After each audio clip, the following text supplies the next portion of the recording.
Goal, nation's leading institute.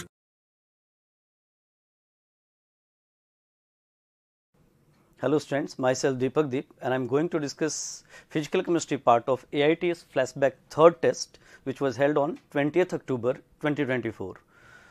Let's discuss physical chemistry. Question number 51 is the first question of physical chemistry. Question number 51 belongs to electrochemistry. In salt bridge, normally KCl is used because बहुत elementary question कहेंगे इसको हम electrochemistry का। कह रहा है कि potassium chloride use करते हैं हम सॉल्ट ब्रिज में। क्यों भाई? तो हमें याद है कि भाई सॉल्ट ब्रिज में हम एक स्ट्रॉन्ग इलेक्ट्रोलाइट यूज़ करते हैं, इनर्ट इलेक्ट्रोलाइट यूज़ करते हैं और ऐसा इलेक्ट्रोलाइट जिसके कॉन्स्टिट्यूएंट आयंस की आयनिक मोबिलिटी अप्रॉक्सीमेटली इक्वल हो। तो हमें समझ में आता है कि भाई KCl एक स्ट्रॉन्ग इलेक्ट्रोलाइट है और ये इनर्ट इलेक्ट्रोलाइट है और इसके कॉन्स्टिट्यूएंट आयंस की आयनिक मोबिलिटी इक्वल है। तो ये बहुत इंपॉर्टेंट स्टेटमेंट होगा कि आयनिक मोबिलिटी लगभग सेम होनी चाहिए। तो आंसर हमारा थर्ड समझ में आता है कि KCl हम इसलिए यूज कर रहे हैं क्योंकि K पॉजिटिव और Cl नेगेटिव की आयनिक मोबिलिटी अप्रॉक्सीमेटली इक्वल है। तो ये था क्वेश्चन नंबर 51। बहुत basic question, definition based question, most probably आपको आता हो। तो आगे बढ़ते हैं। क्वेश्चन नंबर 51 के बाद क्वेश्चन नंबर 52 देखिए आप बोर्ड पे। The standard EMF of galvanic cell can be calculated from. आपको पता है कि जब आपसे कोई कहता है कि भाई आप E0 सेल निकालिए, तो आप E0 सेल के लिए E0 रिडक्शन पोटेंशियल आप यूज करते हैं कैथोड का और इसमें से घटाते हैं E0 रिडक्शन पोटेंशियल ही एनोड का। मतलब अगर आपको मैं E0 वैल्यू दे दूं दोनों हाफ सेल का, तो आप E0 सेल निकाल के हमको दे देंगे। मतलब E0 सेल तभी निकलेगा जब हमें E0 वैल्यूज पता हो बाकी हाफ सेल्स की। तो 52 बहुत बेसिक क्वेश्चन है। फिर से E0 सेल का एकदम सिंपल डेफिनेशन तो ये आपको आता होगा। क्वेश्चन नंबर 52 के बाद नेक्स्ट क्वेश्चन देखिए आप। क्वेश्चन नंबर 54 है, for a reaction A plus 2B positive, A2 positive plus B, Kc has been found to be 10⁻12. The EMF of the cell is। आप देखिए ध्यान से, हमें पता है कि भाई E0 सेल जो होता है बराबर होता है 0.0591, 0.06 भी यूज करते हैं। N की वैल्यू इस केस में 2 है, log K की और K की वैल्यू 10 का पावर 12 है। तो सॉल्व किया तो ये 0.0591 बाई 2 मल्टीप्लाइड बाई log 10 का power 12 becomes 12 log 10 log 10 1 6 times जाएगा। तो समझ में आता है कि ये 0.06 अगर कहें तो 0.36 के आसपास वैल्यू। तो answer will B first one. log K का एक बहुत सिंपल सा रिलेशन, क्योंकि आपको पता है कि E सेल 0 हो जाएगा तो E0 सेल से आप नॉन्स्ट इक्वेशन का रिलेशन निकाल सकते हैं K के साथ। तो ये भी बहुत बेसिक क्वेश्चन था, आपसे हुआ होगा। क्वेश्चन नंबर 54 के बाद आप 58 देखिए। During the electrolysis of an aqueous solution, salt solution, pH of space near one of the electrode was increased and the other one was decreased। एक तरफ pH बढ़ रहा है, एक तरफ pH घट रहा है। pH increased का मतलब कि भाई H पॉजिटिव जो है कहीं बढ़ रहा है, कहीं H पॉजिटिव घट रहा है। इंक्रीज हो रहा है मतलब OH नेगेटिव उधर बढ़ रहा होगा, H पॉजिटिव घट रहा होगा। और जहां इंक्रीज कर रहा है pH वहां OH नेगेटिव का इंक्रीज, तो जहां डिक्रीज कर रहा है वहां H पॉजिटिव का इंक्रीज। और एक से भी सोच सकते थे। तो तय सी बात है कि वाटर की इलेक्ट्रोलाइसिस हो रही है और वाटर इलेक्ट्रोलाइज बस इसमें हो रहा है जब NaCl वेरी डाइल्यूट है। NaCl वेरी डाइल्यूट होता है बच्चे, तो वाटर ही इलेक्ट्रोलाइज होता है कैथोड पे और एनोड पे। तो एक तरफ वाटर H पॉजिटिव और O2 देता होगा, तो एक तरफ वाटर आपका O2 और H पॉजिटिव देता होगा। तो आप ये कह देंगे कि H2O अगर रिड्यूस हो रहा है इलेक्ट्रॉन लेके, तो ये हाइड्रोजन और प्लस OH नेगेटिव दे रहा होगा, और दूसरी तरफ H2O अगर O2 दे रहा होगा तो साथ में H पॉजिटिव। तो जब ऑक्सीजन देगा तो साथ में इलेक्ट्रॉन भी दे रहा होगा। तो ये ऑक्सीडेशन है, बैलेंस कर सकते हैं। तो जब O2 बनेगा तो H पॉजिटिव मिलेगा और H2 बनेगा तो OH नेगेटिव बनेगा। मतलब तो ऐसी बात है कि अगर ये कैथोड की बात है, ये एनोड की बात है, तो कैथोड साइड pH इंक्रीज कर रहा होगा, एनोड साइड pH डिक्रीज कर रहा होगा। तो ये आप कर पाएंगे। आसान सा क्वेश्चन है, टेक्निकल है, नो डाउट, प्रैक्टिस में होगा तभी हो पाएगा। क्वेश्चन नंबर 59 देखें आप बोर्ड पे। Calculate Ka, addition constant of acetic acid, if its 0.05 molar solution has molar conductivity. Molar conductivity का मतलब होता है बच्चे लैम्डा m, और आपको लैम्डा m नॉट दिया है। तो सबसे पहले छूटते आपको अल्फा निकालना चाहिए, जो बराबर होगा बच्चे lambda m by lambda m naught के। Lambda m is given as 7.814 into 10⁻⁻⁴ unit हम देख लेते हैं, यूनिट सेम है, और लैम्डा m नॉट है 3.907 इंटू 10⁻⁻², 10⁻⁻², ये लगभग 2, तो 2 इंटू 10⁻⁻² हो गया। और अब हमने लगा देना है K is equal to C alpha square. Concentration is given as 0.05, 5 into 10⁻⁻² और इंटू 2 इंटू 10⁻⁻² का होल स्क्वायर। तो अगर हम ये सॉल्व करते हैं तो 2 2 4, 4 इंटू 10⁻⁻⁴ और 5 इंटू 10⁻⁻², तो ये 2 इंटू 10⁻⁻⁵ आ रहा है 59 का फर्स्ट आंसर। तो ये भी इलेक्ट्रोकेमिस्ट्री का कंडक्टेंस पार्ट का एक सिंपल क्वेश्चन था, फॉर्मूला बेस्ड। होप आपसे सबसे सही हुआ हो। क्वेश्चन नंबर 59 के बाद आप 61 देखें बोर्ड पे। The same quantity of electricity is passed through 1 molar solution of H2SO4 and 1 molar solution of HCl. The amount of hydrogen evolved from H2SO4 as compared to that from HCl. अगर electricity same पास किया है तो hydrogen gas HCl से कितना मिलेगा और H2SO4 से। What ever the acid H positive के फॉर्म में है और H पॉजिटिव H2 के फॉर्म में जाएगा तो 2 फराडे से 1 मोल मिलेगा, चाहे वो HCl हो चाहे H2SO4। तो अगर सेम चार्ज पास किया है तो सेम ही हाइड्रोजन गैस मिलेगा HCl और H2SO4 से, तो सेम आंसर हो जाएगा हमारा। क्वेश्चन नंबर 61 का आंसर सेम, क्योंकि इस बात से क्या ही फर्क पड़ता है कि H2SO4 है कि HCl है, ये तो बस इस बात पर डिपेंड कर रहा है कि H पॉजिटिव H2 में जा रहा है। सिंपल है, H पॉजिटिव H2 में जा रहा है तो चाहे वो H पॉजिटिव किसी भी एसिड से आ रहा है।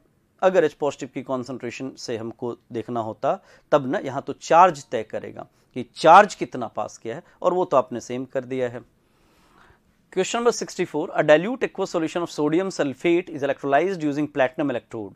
आपको पता है कि सोडियम सल्फेट जब इलेक्ट्रोलाइज होगा बच्चे तो Na2SO4 आयंस प्रोड्यूस कर रहा है Na पॉजिटिव, वाटर और SO4 2 नेगेटिव।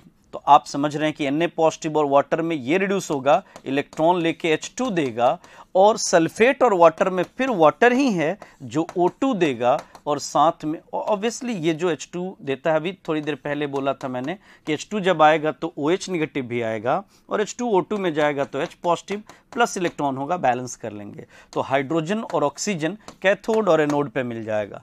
इसलिए हमसे एनोड एंड कैथोड पूछा है तो O2 and H2 will be the answer. तो 64 का आंसर हमने फर्स्ट कर देना है। सिंपल है, Na2SO4, K2SO4, KBr, अगर इस तरह की चीजें हैं, KBr में तो ब्रोमीन चला जाएगा, लेकिन Na2SO4, पोटेशियम सल्फेट ऐसा कोई है और इसका एक्वस सॉल्यूशन इलेक्ट्रोलाइज करते हैं तो कायदे से वाटर का इलेक्ट्रोलाइसिस हो रहा है, क्योंकि डिस्चार्ज पोटेंशियल की वैल्यू अगर हम देखें तो सोडियम और हाइड्रोजन में हाइड्रोजन हमारा जाएगा, डिस्चार्ज होगा। नेक्स्ट क्वेश्चन आप देखिए, question number 65। Statement 1, an electrochemical cell can be set up only when the redox reaction is spontaneous. सही बात, redox reaction अगर spontaneous होगा तो electrochemical cell अपने आप सेटअप होगा। A reaction is spontaneous if free energy change at constant temperature and pressure is negative. ये भी सही बात कि डेल्टा जी नेगेटिव होगा तो प्रोसेस स्पॉन्टेनियस होता है। दोनों सही बात, लेकिन एक्सप्लेनेशन नहीं है, तो आंसर किया जाए both statement are correct and statement 2 is not the explanation. तो आंसर 65 का 2 करते हैं, क्योंकि ठीक है जी, इलेक्ट्रोकेमिकल सेल के लिए स्पॉन्टेनिटी होती है, ई नॉट सेल पॉजिटिव होता है, ई नॉट सेल पॉजिटिव का मतलब डेल्टा जी उसका नेगेटिव होता है। इंडिपेंडेंट स्टेटमेंट थे, लेकिन हाँ दोनों सही थे। नेक्स्ट क्वेश्चन आप देखिए बोर्ड पे, क्वेश्चन नंबर 65 के बाद 68 है, among the following the reaction for which delta H is equal to delta E. Delta H किस केस में डेल्टा ई के बराबर है? आपको पता है कि डेल्टा एच डेल्टा ई के बराबर तब होता है बच्चे जब डेल्टा एन जी की वैल्यू 0 हो, क्योंकि we have relation delta H is equal to delta U और plus delta n g R T. तो हमने ढूंढना है कि डेल्टा एन जी किस केस में 0 है। अगर ये 0 है तो फिर कहानी हमें समझ में आती है। तो सेकंड ऑप्शन ऐसा है जिसमें 2 मोल गैस इधर भी हैं, 2 मोल गैस इधर भी हैं, डेल्टा एन जी 0 है and that's why delta H will be equal to delta E.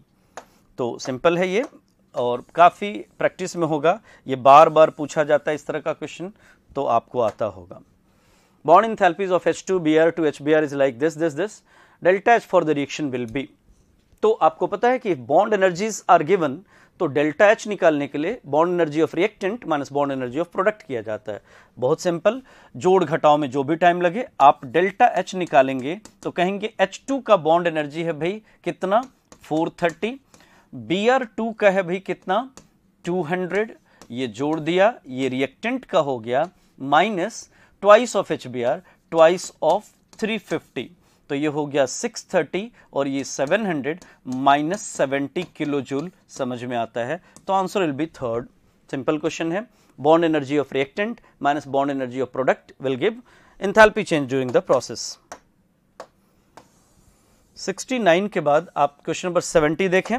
Question number 70 कह रहा है for the process H2O liquid 1 atmosphere 373 kelvin H2O gas water vapour के इक्विलिब्रियम की बात कर रहा है, 100 डिग्री सेल्सियस की बात कर रहा है। तो हमें पता है कि ऐसे प्रोसेस के लिए डेल्टा G 0 होगा, डेल्टा S पॉजिटिव है, ये तो सही है भाई, डेल्टा H पॉजिटिव है, सही है, यूनिवर्स का डेल्टा S टोटल 0 है, इक्विलिब्रियम है, लेकिन डेल्टा जी भी 0 होना चाहिए। आंसर तो ये होता कि डेल्टा जी 0, ये कह रहा है नेगेटिव, मतलब ये गलत स्टेटमेंट है और हमको इनकरेक्ट ढूंढना था, तो answer will be third only. तो इसका आंसर हमें थर्ड करना होगा। आप याद रखिए इक्विलिब्रियम पे डेल्टा जी क्या होना है बच्चे 0। नेक्स्ट क्वेश्चन देखिए आप 70 के बाद आप देखें क्वेश्चन नंबर 70 के बाद अगर आप देखें question number 73 adiabatic expansion of an ideal gas. Adiabatic expansion अगर कोई बोल रहा है बच्चे तो Q की वैल्यू 0 बोल रहा है वो। एडियाबेटिक एक्सपेंशन मतलब Q0, तो delta U is W itself, और चूंकि एक्सपेंशन की बात कर रहा है W नेगेटिव है तो डेल्टा U नेगेटिव है, तो इंटरनल एनर्जी तो घट रहा है। तो आंसर कर दिया जाए इसका फर्स्ट। नेक्स्ट क्वेश्चन देखिए 73 के बाद 77 A process has delta H 200 and delta S 40 joule per mole, दोनों जूल में ही है बच्चे। तो आपको पता है equilibrium delta H is equal to T delta S, तो इक्विलिब्रियम का टेम्परेचर आ गया delta H by delta S and that is 200 by 40 कितना 5 केल्विन। तो 5 केल्विन इक्विलिब्रियम का टेम्परेचर होगा, और चूंकि डेल्टा H पॉजिटिव है डेल्टा S पॉजिटिव है, तो above this temperature only process will be spontaneous. 5 kelvin पे स्पॉन्टेनियस नहीं होगा, इक्विलिब्रियम होगा, इससे जो भी टेम्परेचर होगा प्रोसेस स्पॉन्टेनियस होगा। तो ये आपका सही होना चाहिए। ये एडियाबेटिक एक्सपेंशन के डेफिनेशन में आपने पढ़ा। 79 देखिए, a process carried out infinitesimally slowly, समझ में आता है, वेरी स्लो प्रोसेस मतलब रिवर्सिबल, तो एक का तो 5 हमें समझ में आता है। A process in which no heat enters और leaves the system, adiabatic B का 1। A process carried out at constant temperature, isothermal. A process is in equilibrium, delta G 0 अभी बात की थी। A solid a gas, solid से direct gas sublimation. Cyclic process क्या है भाई, जिसका डेल्टा U 0 डेल्टा H 0। तो ऐसा कोई आंसर हम टिक करते हैं जिसमें ये सब मैच करता हो। तो फर्स्ट आंसर समझ में आता है 79 का। 79 में आप देख लीजिए मैच फर्स्ट कर रहा है। क्वेश्चन नंबर 79 बहुत बेसिक क्वेश्चन था, डेफिनेशन बेस्ड, लेकिन हाँ मैट्रिक्स मैचिंग है, टाइम लगेगा आपको और सब मैच कराना था। 79 के बाद आप क्वेश्चन नंबर 82 देखें। कह रहे हैं कि डेल्टा एच सॉल्यूशन कहते हैं जब X Y X aqueous Y aqueous में जाता है और ये लैटिस और एडिशन से होता है। आपने हेस लॉ पढ़ा है, आप जानते हैं प्रोसेस सिंगल स्टेप में हो मल्टीपल स्टेप्स में हो, heat of the process remain same. मतलब delta H solution can be written as delta H lattice plus delta H hydration and the answer will be third only, delta H solution delta H lattice plus delta H hydration. तो वो तो diagram बना भी दिया है, नहीं भी बनाया होता तो आपको ये आना चाहिए कि आयनिक क्रिस्टल में लैटिस एनर्जी और हाइड्रेशन एनर्जी का सम उसका हीट ऑफ सॉल्यूशन होता है। नेक्स्ट क्वेश्चन 87 है बच्चे, फिर से electrochemistry. Electrochemical cell is set up as follows. एक कॉन्सेंट्रेशन सेल बनाया हुआ है लेकिन एक तरफ HCl और दूसरी तरफ HA दिया है, एक वीक एसिड। हाइड्रोजन गैस का प्रेशर सेम रखा है, तो जो भी है डिफरेंस कॉन्सेंट्रेशन का होना चाहिए। 0.01 मोलर HCl मतलब pH3, 0.1 और pK दिया है 5 मतलब ये भी pH3। तो समझ में आ रहा है कि ये वर्किंग सेल नहीं है क्योंकि इसका pH दोनों जगह पे सेम है। तो 87 का answer third. Reduction potential oxidation potential का डिफरेंस बस इस बात से तो होगा कि कॉन्सेंट्रेशन H पॉजिटिव का अलग अलग हो। Since concentration is same, pH is same, there will be no current in the circuit. जी ये काम नहीं करेगा, नॉन वर्किंग सेल होगा। तो बहुत सिंपल, क्वेश्चन नंबर 87 का answer should be pH of two solution are same. Next question देखिए आप 87 के बाद, क्वेश्चन नंबर 87 के बाद अगर आप देखें question number 89, equivalent conductivity of 1 molar H2SO4 solution, specific conductance K is given, this value is K and lambda E calculate करने की बात करी है तो K बाई नॉर्मेलिटी होता है। अब चूंकि ये सेंटीमीटर है तो ऊपर हमने 1000 करना है। K की वैल्यू दी है बच्चे 2.6 इंटू 10 का पावर -1 इंटू 1000 10 का power 3 divide by normality 1 molar 1 multiplied by 2 से ये 1.3, तो समझ में आता है 1.3 इंटू 10 का power 2। Answer will B first. Simple सा कैलकुलेशन और ये आपकी आदत में होगी। पर सेंटीमीटर अगर K दिया है तो ऊपर 1000 किया जाता है, पर मीटर में दिया है तो नीचे 1000 करते हैं। नेक्स्ट क्वेश्चन देखिए आप 89 के बाद है बच्चे next question, question number 90। Lead storage battery anode reaction is like this, how many grams of Pb will be used up to deliver 1 ampere for 100 hour. Simple है, आप इलेक्ट्रोलाइसिस का क्वेश्चन है तो मास वाला फॉर्मूला लगा दीजिए, M is equal to ZIT। Z की value क्या हो जाएगी भाई, इक्विवेलेंट मास या एटॉमिक मास अगर हम ऐसे भी लिखें तो AIT by valency factor into F। Atomic mass 208 as given in the question. I की वैल्यू भाई 1 एम्पियर, कितनी देर के लिए, 100 आवर्स के लिए, इंटू 3600 और डिवाइड कर दिया हमने, वैलेंसी 2 है, दिख रहा है 2 इलेक्ट्रॉन का चेंज। I की वैल्यू हमने रख दी है फैराडे कांस्टेंट 96500। तो जब हम ये सॉल्व करते हैं तो आंसर हमें सेकंड मिल जाता है 388 ग्राम। आप कर लेंगे, कैलकुलेटिव है, थोड़ा टाइम लग सकता है लेकिन आंसर मिल जाएगा। कॉन्सेप्चुअली टफ नहीं है, हाँ न्यूमेरिकली कह सकते हो कि थोड़ा टाइम लगेगा। क्वेश्चन नंबर 93 है, the enthalpy of formation of HCl from the following reaction. Simple है भाई, 2 मोल बना है और 44 किलो कैलोरी एनर्जी रिलीज कर रहा है, इसका मतलब इस प्रोसेस का डेल्टा H -44 है, तो 1 मोल बनता तो 22 किलो कैलोरी एनर्जी रिलीज करता। तो आंसर बहुत सिंपल, याद रखें एंथैल्पी ऑफ फॉर्मेशन मतलब 1 मोल बनना चाहिए, एलिमेंट से बनना चाहिए और वो एलिमेंट अपने मोस्ट स्टेबल एलोट्रॉपिक फॉर्म में हो तो क्या एनर्जी रिलीज या कंज्यूम होती है।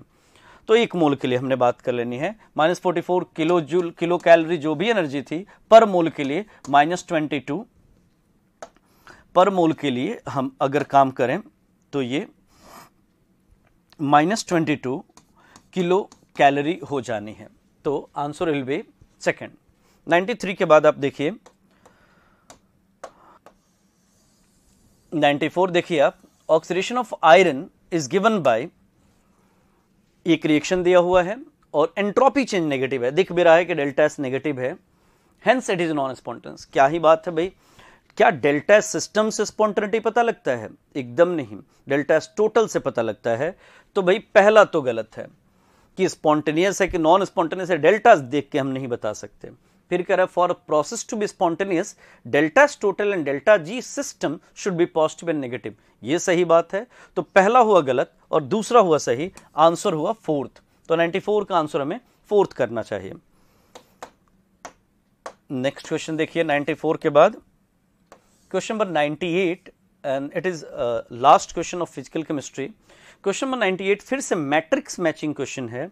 आप देखिए ध्यान से, कह रहे हैं कि NaCl solid Na positive aqueous Cl negative aqueous, मतलब ये क्या डिफाइन कर रहा है भाई, इंथैल्पी ऑफ सॉल्यूशन। एक क्वेश्चन भी था आपके इसी टेस्ट में, NaCl solid goes to Na positive gas Cl negative gas, ये लैटिस एनर्जी के डेफिनेशन में फिट बैठता है। Na solid Na gas enthalpy of atomisation को डिफाइन करता है और ये इंथैल्पी ऑफ फॉर्मेशन को डिफाइन कर रहा है।